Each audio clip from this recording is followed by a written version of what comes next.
Gördüm ki beynimi yorur suallar, qaçdım, qaça-qaça kilsəyə girdim. Gördüm ki hələ də heykəldir İsa, bütün dualara əngəldir İsa. Kilsədən birbaşa məscidə qaçdım, qaça-qaça məscidə girdim. Gördüm ki beynimi yorur suallar, açıb əllərimi dedim Allaha, heç birin verəndə birin alarlar. Sonra üzü sulu evə qayıtdım, bir saat anamın başına döndüm, bir saat atamın dərdini çəkdim. Kiminsə verdiyi qələmi tapdım, sənə axırıncı məktubu yazdım, sonra məktubu əlimə bükdüm. Bağışla, bağışla, məni bağışla, məktuba bağışla, yaza bilmədim, bağışla sözünü dilimə bükdüm.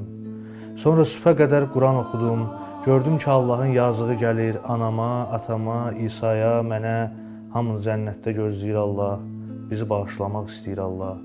Məktubu boş verir, Quranı oxu, orada bağışlamaq öyrədir Allah.